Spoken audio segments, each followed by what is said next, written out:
Megastar Chiranjeevi political re entry ఇవ్వబోతున్నారా? రాజకీయాల్లోకి రావడానికి ఇదే మంచి టైం అని భావిస్తున్నారా? ఒకవేళ చిరు రీ ఎంట్రీ ఇస్తే ఏ పార్టీలోకి వెళ్తారు?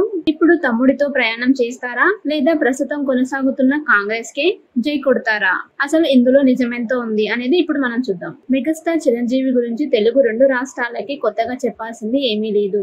మెగాస్టార్ జీవితం తెరిచిన పుస్తకం. ఎటువంటి సినిమా బ్యాక్గ్రౌండ్ లేకుండా ఇండస్ట్రీలోకి ఎంట్రీ ఇచ్చి మెగాస్టార్ గా ఎదిగాడు. ఆయన గురించి ఎంత చెప్పుకున్నా తక్కువే. అంతేకాదు, బాలీవుడ్ కపూర్ ఫ్యామిలీ ఎలా అయితే ఇండస్ట్రీలో పై స్థానంలో ఉన్నారో, టాలీవుడ్ లో మెగాస్టార్ చిరంజీవి కూడా మెగా సామ్రాజ్యాన్ని స్థాపించారు. సినిమాల్లోకి రావాలనుకుంటున్న ఎంతో మందికి మెగాస్టార్ చిరంజీవి ఆదర్శంగా నిలిచారు. ఇక ఆయన కుటుంబం నుంచి అరడజన్ కు పైగా హీరోలుగా రాణిస్తున్నారు. ఇక గతంలో చిరంజీవి పొలిటికల్ స్టెప్ తీసుకున్న సంగతి కూడా అందరికీ విదితమే. ప్రజా రాజ్యం ద్వారా ఒక వేవ్ క్రియేట్ చేసి రాజకీయాల్లోకి అలా వచ్చి ఇలా వెంటనే యూటర్న్ తీసుకున్నారు ఆయన. అయితే ఈనాటికి మళ్ళీ మెగాస్టార్ పొలిటికల్ రీ ఎంట్రీ ఇవ్వబోతున్నారనే టాక్ గట్టిగా వినిపిస్తోంది. ప్రస్తుతం చిరంజీవి పొలిటికల్ రీ ఎంట్రీ గురించి అంతటా పెద్ద చర్చ జరుగుతోంది. పాలిటిక్స్ వదిలేసి సినిమాల్లోకి రీ ఎంట్రీ ఇచ్చిన మెగాస్టార్ వరుస సినిమాలు చేసుకుంటూ వెళ్తున్నారు. అయితే power star Pawan Kalyan politics లో ఎన్నో ఇబ్బందులను ఫేస్ చేసి అవమానాలను ఎదుర్కొని ప్రస్తుతం డిప్యూటీ సీఎం స్థాయికి ఎదిగారు. దీంతో మెగాస్టార్ చిరంజీవి కూడా రీ ఎంట్రీ ఇవ్వడానికి ఇదే మంచి సమయం అంటున్నారు ఫ్యాన్స్. చిరంజీవి మళ్ళీ పాలిటిక్స్ లోకి వస్తారని, ఒక మంచి పదవిని చేపడతారని ఫ్యాన్స్ ఆశిస్తున్నారు. 2008లో పార్టీ పెట్టి 2009లో ఆంధ్రప్రదేశ్ అసెంబ్లీ సార్వత్రిక ఎన్నికల్లో పీఆర్పీ పోటీ చేసి 18 స్థానాలకే పరిమితమైంది. ఇక పార్టీ నడపడం సాధ్యం కాదని గ్రహించిన చిరంజీవి కాంగ్రెస్ తో విలీనం చేశారాయన. అప్పటి ప్రధాని మన్మోహన్ సింగ్ క్యాబినెట్ లో కేంద్ర పర్యటన మంత్రిగా కూడా పనిచేశారు చిరు. ఆ తర్వాత రాజకీయాలకి దూరమైన మెగాస్టార్ ఖైదీ నెంబర్ 150 సినిమాతో రీ ఎంట్రీ ఇచ్చారాయన. అయితే రాజకీయ జీవితాన్ని ఆపేసిన చిరంజీవి ఇప్పుడు మళ్ళీ రాజకీయాల్లోకి వస్తారనే టాక్ వినిపిస్తుంది. ఇందులో నిజమెంత ఉంది అనేది వేచి చూడాల్సిందే మరి.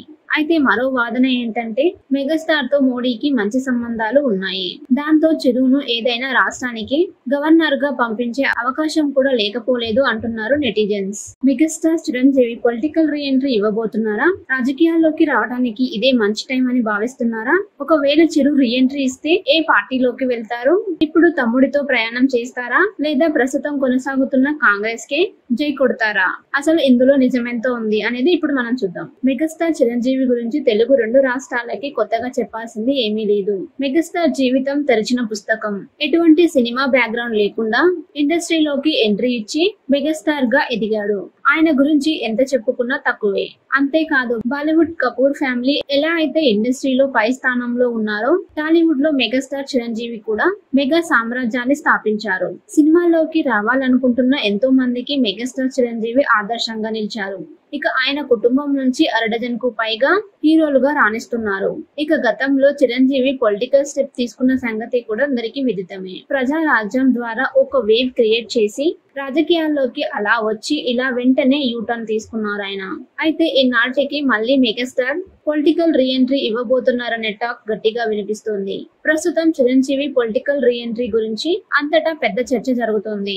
పాలిటిక్స్ వదిలేసి సినిమాల్లోకి రీ ఎంట్రీ ఇచ్చిన మెగాస్టార్ వరుస సినిమాలు చేసుకుంటూ వెళ్తున్నారు. అయితే power star Pawan Kalyan politics లో ఎన్నో ఇబ్బందులను ఫేస్ చేసి అవమానాలను ఎదుర్కొని ప్రస్తుతం డిప్యూటీ సీఎం స్థాయికి ఎదిగారు. దీంతో మెగాస్టార్ చిరంజీవి కూడా రీ ఎంట్రీ ఇవ్వడానికి ఇదే మంచి సమయం అంటున్నారు ఫ్యాన్స్. చిరంజీవి మళ్ళీ పాలిటిక్స్ లోకి వస్తారని, ఒక మంచి పదవిని చేపడతారని ఫ్యాన్స్ ఆశిస్తున్నారు. 2008లో పార్టీ పెట్టి 2009లో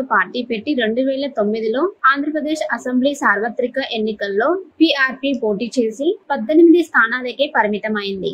ఇక పార్టీ నడపడం సాధ్యం కాదని గ్రహించిన చిరంజీవి కాంగ్రెస్ తో విలీనం చేశారాయన. అప్పటి ప్రధాని మన్మోహన్ సింగ్ క్యాబినెట్ లో కేంద్ర పర్యటన మంత్రిగా కూడా పనిచేశారు చిరు. ఆ తర్వాత రాజకీయాలకి దూరమైన మెగాస్టార్ ఖైదీ నెంబర్ 150 సినిమాతో రీ ఎంట్రీ ఇచ్చారాయన. అయితే రాజకీయ జీవితాన్ని ఆపేసిన చిరంజీవి ఇప్పుడు మళ్ళీ రాజకీయాల్లోకి వస్తారనే టాక్ వినిపిస్తుంది. ఇందులో నిజమెంత ఉంది అనేది వేచి చూడాల్సిందే మరి. అయితే మరో వాదన ఏంటంటే మెగాస్టార్ తో మోడీకి మంచి సంబంధాలు ఉన్నాయి. దాంతో చిరును ఏదైనా రాష్ట్రానికి గవర్నర్ గా పంపించే అవకాశం కూడా లేకపోలేదు అంటున్నారు నెటిజన్స్.